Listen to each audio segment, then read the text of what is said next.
Good morning, and thanks for joining us here on Condo Solutions. Every Monday morning, rain or shine, we talk about things that affect you in your condo or homeowners association, some of the things that you may be worried about or may be concerned about. And we try to answer your questions, help you out in those things. A lot of people are new to condominiums and homeowners associations in Florida. So if you have a question, you can call in. It's 772-220-9788. Again, 220-9788 or 220-WSTU is the number in the studio. And we'll be glad to give you some help with some of those questions or problems. My name is Mark Breckbill. I'm a local CPA and a licensed community association manager, and have been working in the area of condominiums and homeowners associations for about the last 25 years or so. And then along with me is Peter Mullengarden. Peter is an attorney who's been working with condo associations for at least 35 or 40 years, doing and primarily working with the associations. Early in his career, he did some work with developers, but most of what he does now is with all of what he does now is with associations from the association side, which is kind of a good thing that, first of all, he's got a specialty in this area, so he knows what he's doing. And it's also good because, like the personal injury attorneys always advertise, I used to work for the insurance companies, so I know what they're, and that's true. It helps if you know what position or direction that a developer is coming from if you're in a developer-controlled association. So he's been dealing with this from the association side for years now, and has been providing solutions for problems for a long time, or solutions for opportunities, I guess is what it is. We have a couple things that we mentioned on the show to start off. One, we will answer your questions and give you the best answer we possibly can. We try to give you the answer we think is the best suited to your particular problem. But we don't have your documents, so we can't give you a hard and fast legal answer because the documents could have language in it that overrides or changes what is the common practice or normal practice. So for that reason, we give you what we call a radio answer, which means that it's the best we can do based on what you tell us about your documents and what we know about the law and rules and regulations. And then we try to give you the best answer, like I say, we can from that. If you do need an answer where you're going to have to, go to court or maybe take legal action, would be better to contact somebody, particularly Peter, and ask them whether, have them look at your documents and give you a, hard and fast answer. The other thing that we mentioned is that we will try to answer your question. There are a lot of people out there that have similar problems. So when you call in, we don't necessarily need or want your association, because sometimes people hear an association, they think, oh, that problem doesn't apply to me because I don't live there. And it actually may be very, very close. And so for that reason, all we just need is a name when you call in. But we will give you, when we do answer your question, we will try as much as possible to talk a little broader about your question or problem.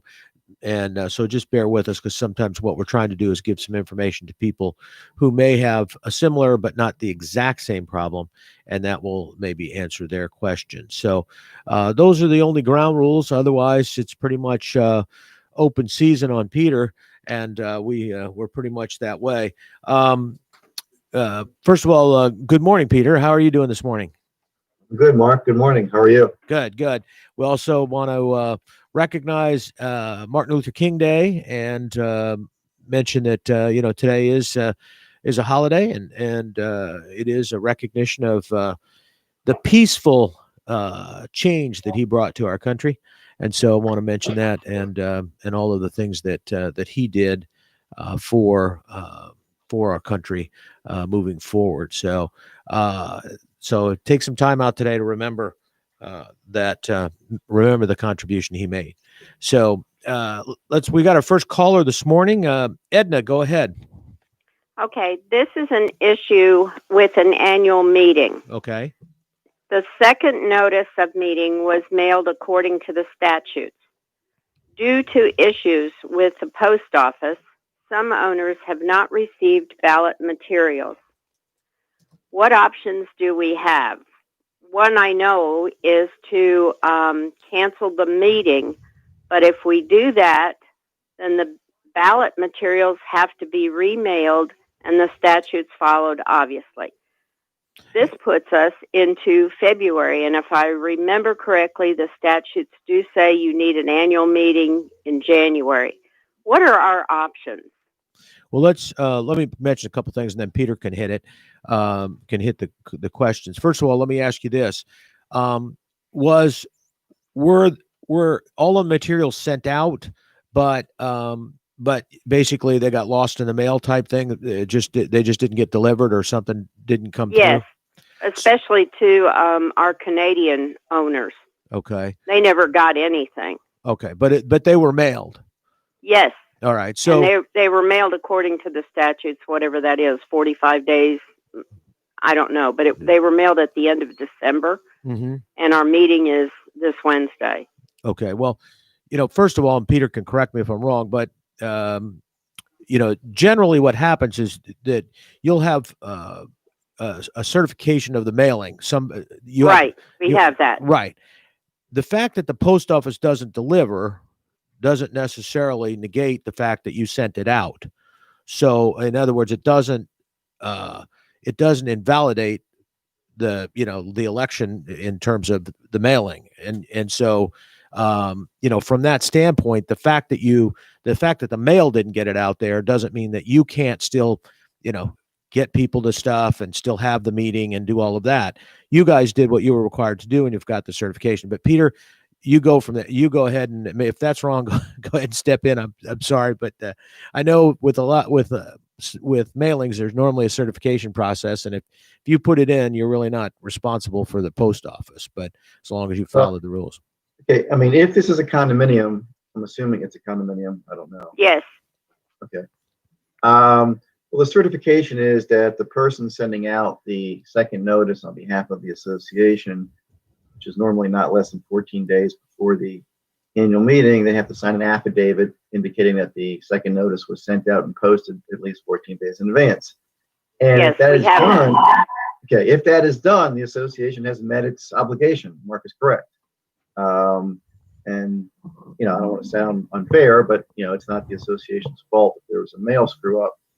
And technically, the meeting, in my opinion, could go on.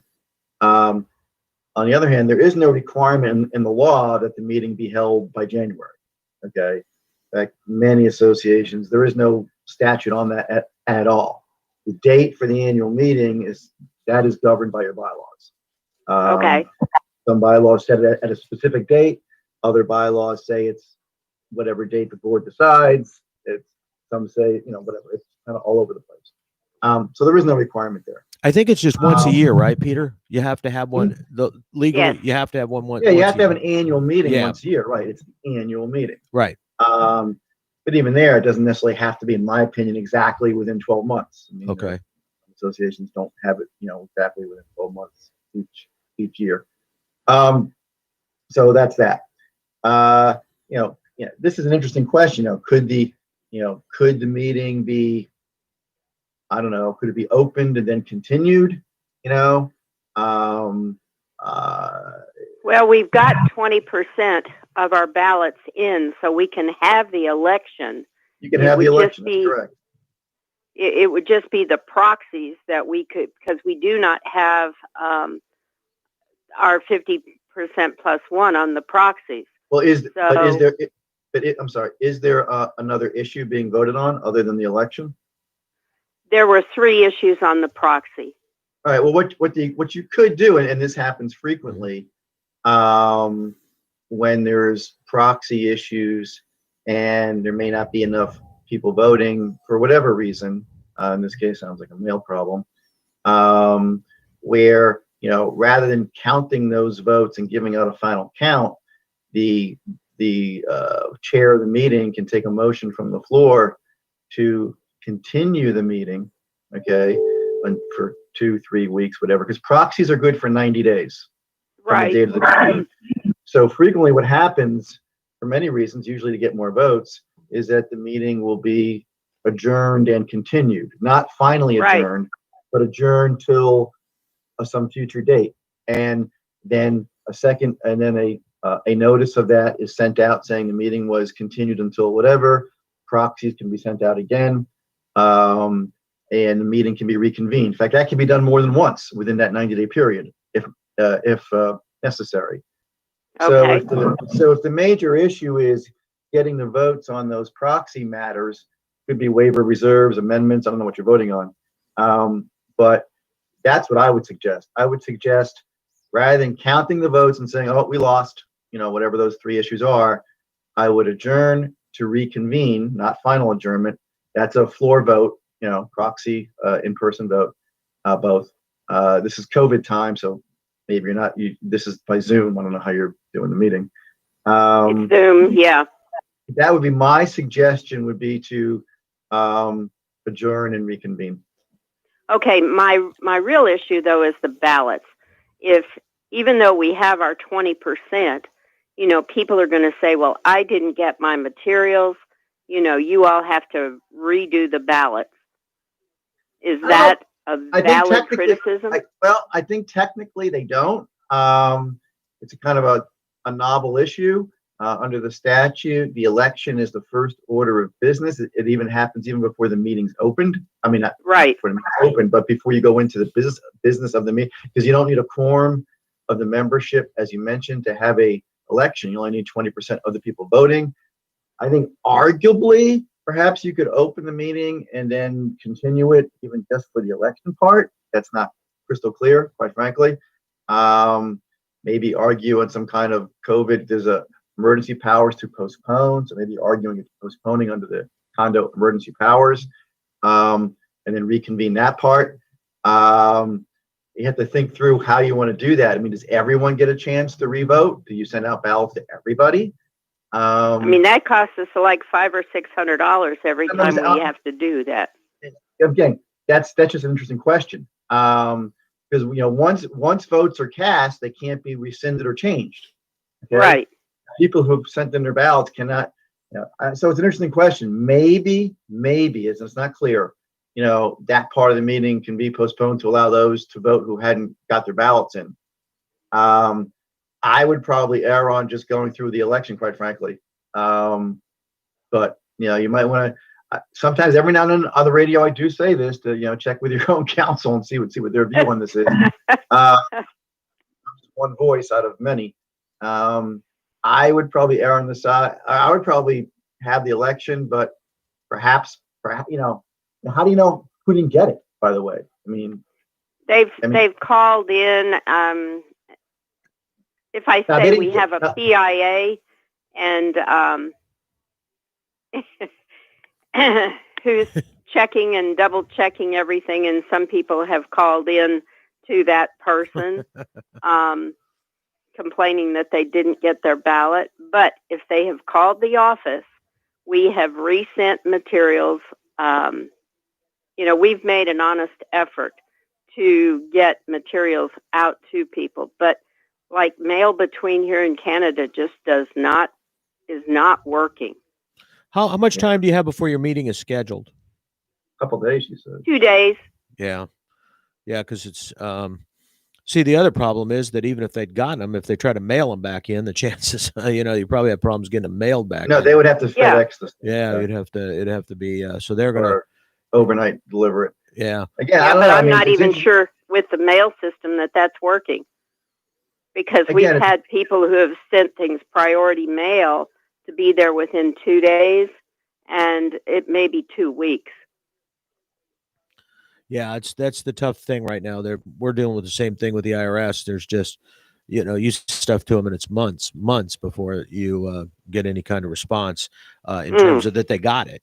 So yeah, there's been some issues, but I think though that I mean, obviously you're within the law in terms of relying on that election, the stuff that you've gotten, and I mean, it's, I guess, on an election, do you know how many do you normally get? I mean, what kind of response do you normally get? Do you normally get 40% or 50%, or I mean, Yeah, I would say so. And this is a heavily contested election, but I would say we get between 40 and 50%. well, and then the other thing I'd ask is, how electronic are you guys? Do you have email addresses for a Not. lot of people? No? Oh, yeah, we do have email addresses. Yes. Yeah. Okay. So, uh, my opinion is that, I agree that the election, probably is valid. You could utilize Mhm. that, but I'm one of those kind of people likes to err on the side of letting the members decide, and just because I'm legally right, maybe not, may not want to be moral. May want to be morally right, so to speak. I kind of would, even though it's not clear cut, I like the comment, the suggestion that Peter had said that potentially what I would do is, and I would use the COVID issue as cover on this. I would extend the ballot time, based on the do the same thing, or do what Peter's talking about. Open and adjourn the meeting to a later date, right? To allow Yeah. for the quorum and for the additional ballots to get in to be counted. And then what I would do is I would send emails out to everybody and say, look, we had problems. We mailed everything out to everybody, but we found out now after the fact that some people didn't receive theirs. And so please notify us if you didn't receive a ballot and a proxy, and let us know where to send it to by email, or by where we can send it to. Yeah, but the ballot can't be sent by email because of that envelope situation. Yeah, you can't. You can't ballot by email. Right, but you could get that. Well, you could have them send it in. Then at least you'd know something was coming from them, and you could be watching for it. Or you could ask them to send it in. Some sort of a priority. If they really want to vote on this issue, they have a responsibility to figure out how to do that. It's not your job, because the post office isn't working right, to come up with, or change everything for that postal solution. But the emergency powers talk about canceling and rescheduling, and this technically isn't a rescheduling. If it was a rescheduling, you'd have to do the whole second notice over again. Right. To everybody. So right. I'm sorry if there isn't a clear-cut answer here. Well, I'm sure other associations are going to be having this same issue. No, it's funny. Some other lawyer here in the office came up with this last week, the exact same thing, and we're still debating it.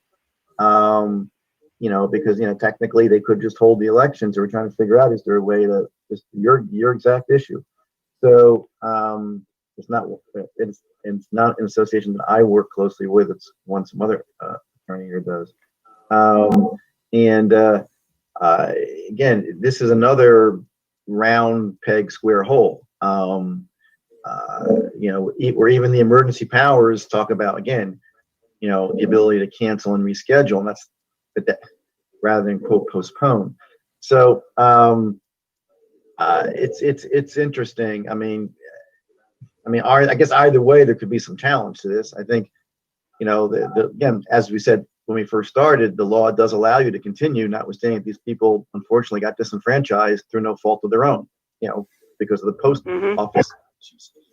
Well, and that's not fair from an equitable standpoint, but it is legal. Yeah, that's so true. If you reschedule, postpone, whatever, could some people say, well, we're not following the law in terms of counting those ballots on the day that we're supposed to count them?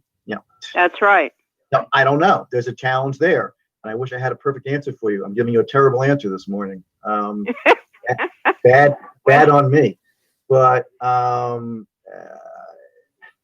just be aware that if you try to be fair-minded, and give these people the opportunity, that it does open up a potential challenge by So I think you can even check and see what the Ombudsman's office thinks about this, if they don't even want to give an opinion or not. Well, we have hired an election monitor to come in on Wednesday. Okay. The only way I could think of to try to get these votes in If they simply, haven't received the material, would be some sort of adjourn, reconvene to allow those who haven't, to the extent to allow them to send in ballots. But how many times do you do that? I mean, they still might not get the mail. I mean, you just can't do Right. it. Well, and you know, and here's the thing, Ed. If the other side of that too is that let's say you go through and do it, and let's say technically we're not right, but we have a vote and the votes come in. I mean, unless we're wanting to penalize people for not voting on time, which we're not really trying to do here.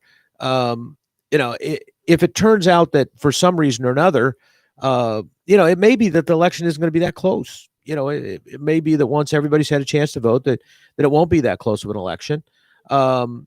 It's on a contested election, it's always difficult because some party that is losing is always looking for, some reason why ballots can be thrown out or, whatever else. And so obviously the door is wide open here because we don't have an answer. There is no legal answer to this really at this point without going to court.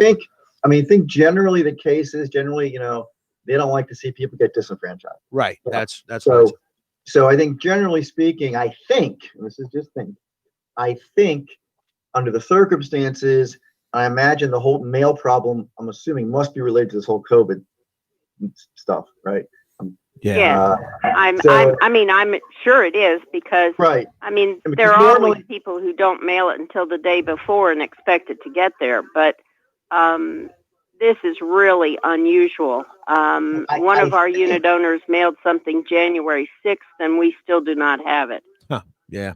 So I think, I think some sort of adjournment, reconvening, allowing, I think they would allow that if there was a challenge. I can't predict that with any certainty. Okay. Only because it's just is what it is. I guess worst case scenario, if someone did challenge and you have to just do the election over again, which not, Yeah, that's what I was getting at, which, then you spend the $500. Yeah. You know what I mean? Yeah. Then you spend the $500 and redo the election over again. But in this situation, if the stuff goes out and like Peter said, the states, they don't like to disenfranchise people. They don't like, people to say, not be able to participate. So I think if somebody did take action on this, they probably would lose from that standpoint. But say that they did, well, then the worst case is you're having the election over again. And which is the alternative right now anyway. So, there's attorney's fees too and all that lovely stuff. Yeah, but that's I think we had to go with the election and just see how it pans out. If there is an objection to the election, then we work from there. With just a 20%, are you talking about? No, yeah. I mean, we've actually got probably closer to, what is it? We have maybe 30%. I mean, I don't know what's going to come in the mail in the next 2 days. Yeah, well, that's true. So, I think legally, like Peter said, you're on solid ground from the standpoint that even though they didn't receive it, that's not the requirement. The requirement is not that the person receive it. The requirement is that it gets mailed to everybody. And as long as, you've got somebody that certifies that it got mailed to everybody, then I think that the election is going to be valid. And at that point, and frankly, if you've got 20, 30, if you've got 30 or 40% of the people voting, that's a pretty good representation, So, and obviously some of these people that didn't get it know that, and they have an opportunity to send something in. So, from that standpoint, you've at least got, there's an opportunity to do something there. We have emailed several times, to get your ballots in, mail them, now and that kind of thing. So, we're trying to cover ourselves, but, I just know that this question is going to be raised. Yeah. Yeah. And it sounds like you're okay, at this point, but, like I said, I wouldn't even, a worst case scenario, if I didn't have a good vote, I would consider just, adjourning the Adjourning meeting and reconvening. Yep, and just making sure everybody has an opportunity to get their ballot in. I mean, you're going to probably, end up doing that anyway for the proxies. Oh, yeah. Yeah. So for that standpoint, that again is not really a big deal because it's and I would if you do that, of course, I would not start opening the ballots, the ones that you've already got. Yeah, right, I we would can't hold do off, and hold off on that, and then the other thing that I might do is just because people have a right, I would make sure that you notify everybody when when you're adjourning again for the ballot vote, because that could be different than the meeting itself. You could meet for that and then adjourn again if you're still waiting for proxy type things. But as long as it's within that 90 days. But I would let people know when you're actually going to open all those ballots and when when it's Okay. final, so that people have the ability to make sure that they're there and can watch. That's the other Well, thing. what we're going to have to do, because it's on Zoom, is that's all going to be on camera. Well, yeah, that would be a good good way to do it, as long as it's all there and then people can see everything. That I would just let people know that it was going to take place. Okay. All right. But see, that was a good question. And and you would have thought you would be the only one, and Peter's already got somebody in his office that's got the issue, right? Yeah, I mean, well, I know this is our client. I don't even know, but anyway, but I wouldn't think so, from based on where she's calling from. okay, but, I think the one that we're dealing with, I think they may be just proceeding just to do their meeting and count the ballots, notwithstanding the mail snafu, but I can't swear to that. Well, okay. Well, that's kind of what I'm leaning toward doing, is just going ahead with everything, and then adjourning and reconvening for the proxy issue. yeah, that's at least that's a good alternative, at least to allow people to participate. So I mean, if you want a second question, we have found ahead. that the proxy is actually a moot question that we voted on, because somebody located an area within the statutes about material changes, that it has to be 75%, and we definitely don't have 75%. Well, that's not actually, Edna, that's not exactly true. The vote for material alterations it's whatever your declaration says, and if your declaration is silent, then it's 75%. Yeah, it's silent. Oh, your declaration is silent as to alterations? Yes. Okay. So that's what unusual. really needs to be put out is to change that Yes. percentage. And that can probably be done. Yeah, that can probably be done a little easier than the 75%. But oh yeah, there's no way it's 75%. yeah. But so anyway, we may have to just throw that proxy out and send out one asking to change the percentage. Well, it's a high percentage. It's not impossible, but Well, in our situation, it is not possible. Okay. We've talked about that, and I hate that. I mean, the material alteration, the way the courts have ruled, has become so broad in terms of what it covers that it's almost to the point of being foolish. I mean, Yes.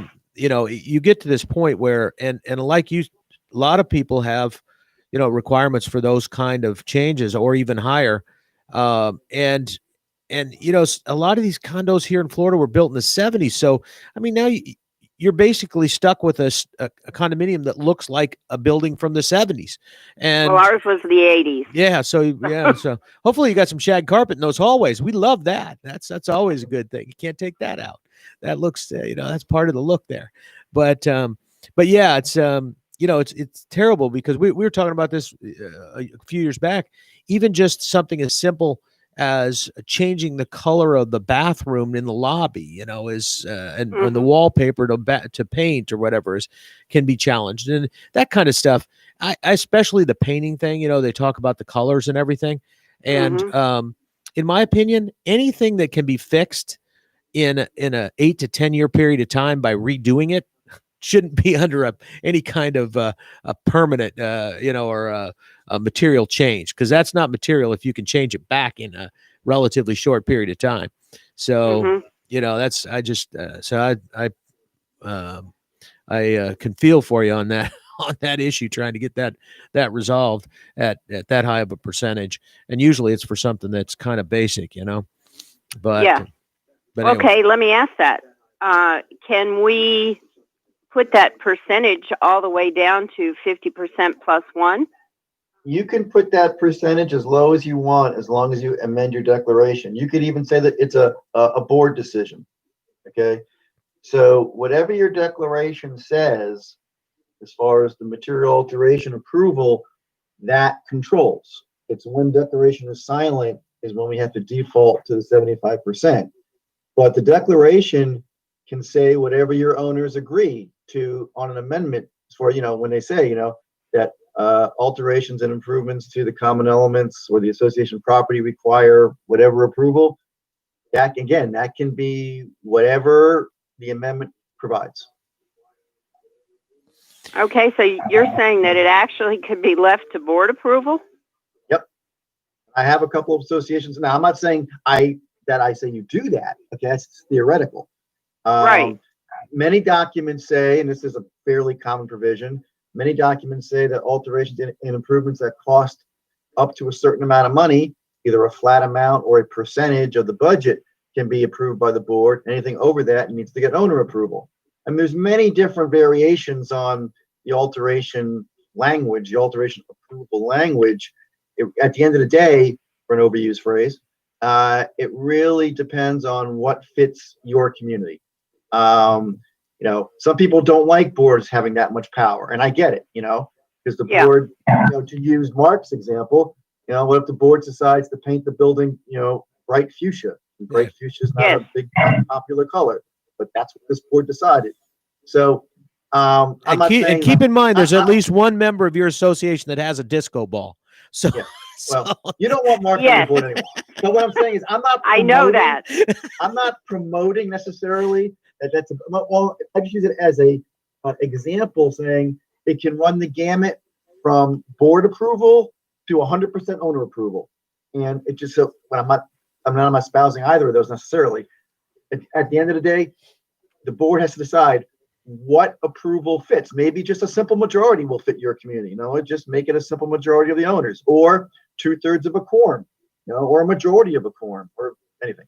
So whatever it is, it's whatever your owners approve, and it's recorded as an amendment to your declaration. Peter, could you actually do that through an architectural review committee? Do what? Have an established for material alterations and an architectural review committee that would have the authority to make those. If that's what your declaration provides, yes. Yeah. Okay. All right. So there's some alternatives. It all depends on the language of the deck. Now, this has to be by the way, it must be in the declaration. Can't be in the articles or the bylaws or the rules. Yeah. The procedure for approving alterations must be in your declaration. And again, if it's silent, then we have the 75%. So that's how it works. Yeah. So that may be a good alternative, Ed. That sounds like a good, it's something like that.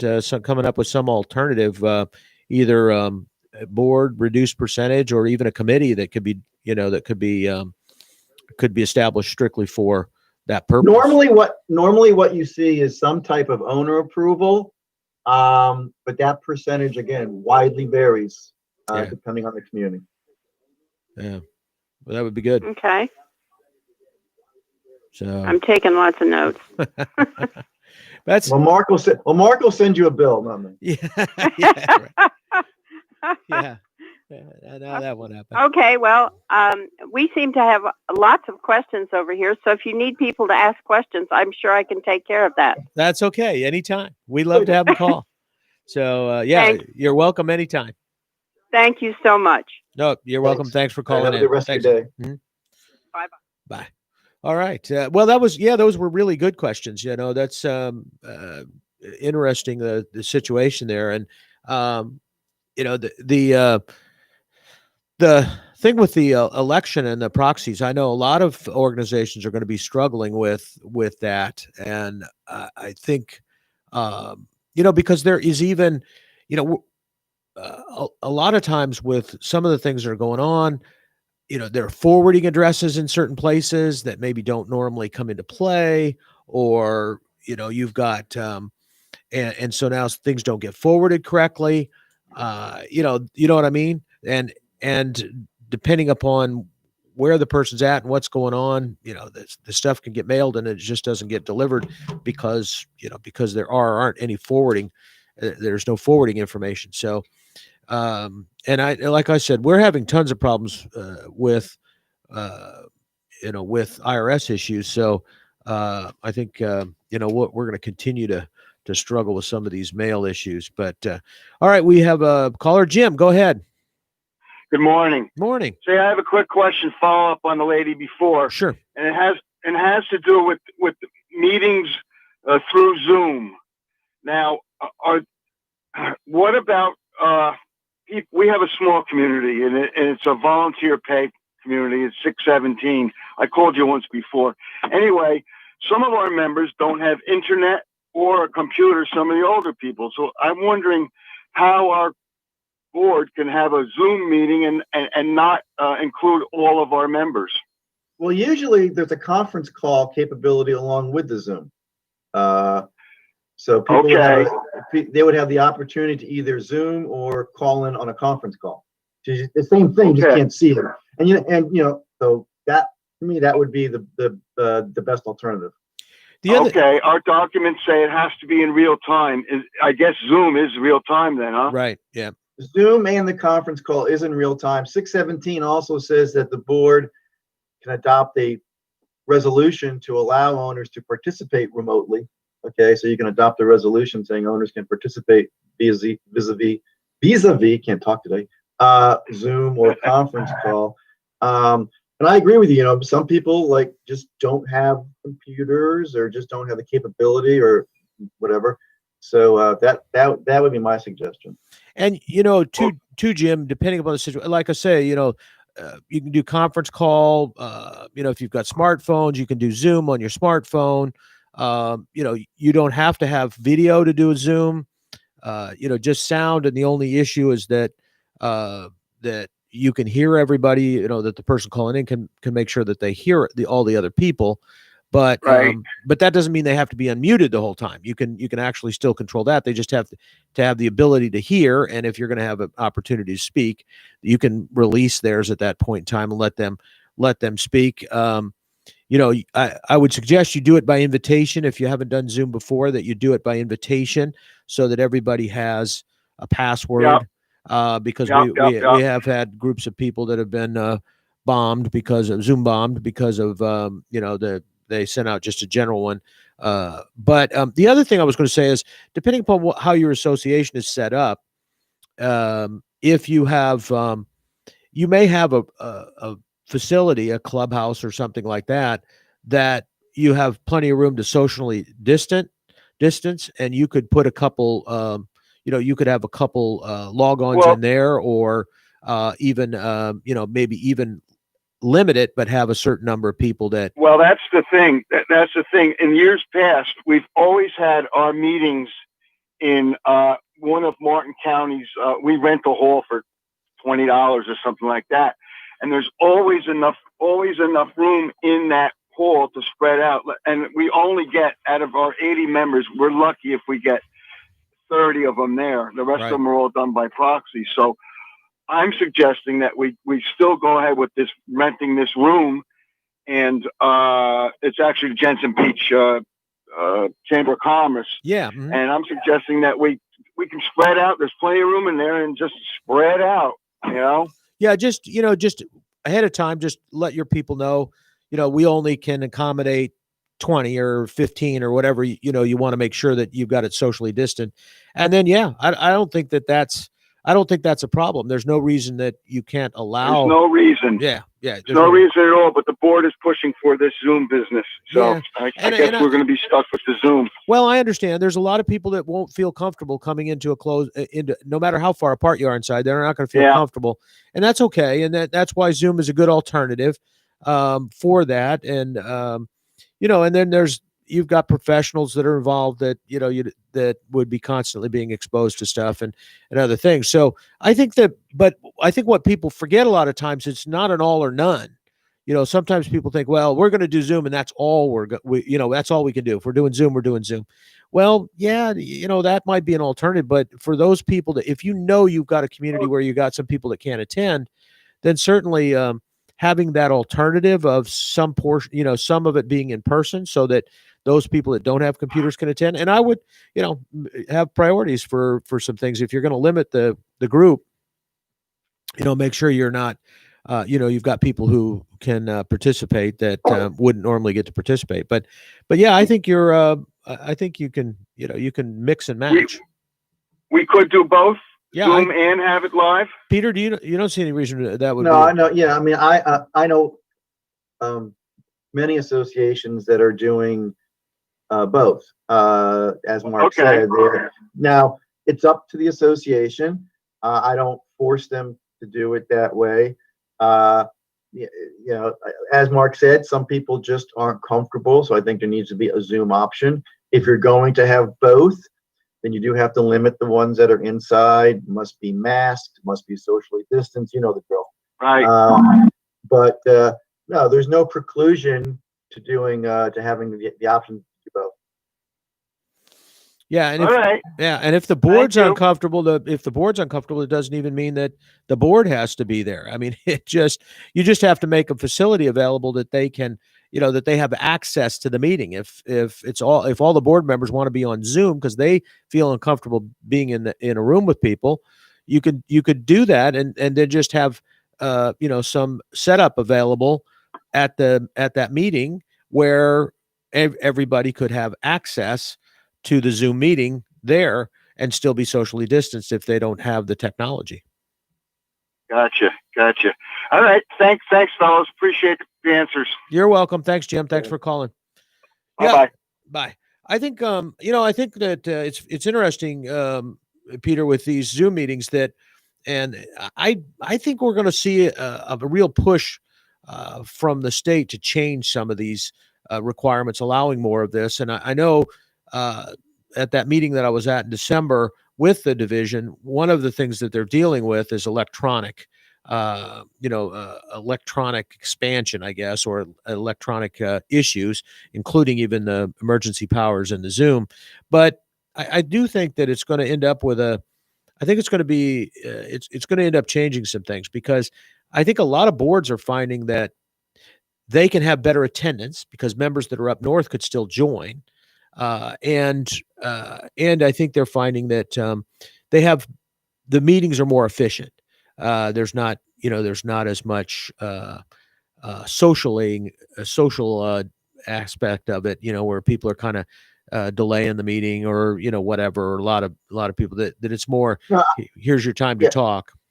I mean, I agree, and we've already seen, years ago or X amount of years ago, there used to be the complaint, why is the statute lagging behind? Everyone does email, right? So why can't we do notices by email? Right. And finally, the law caught up and said you can notice meetings by email as long as the person consents.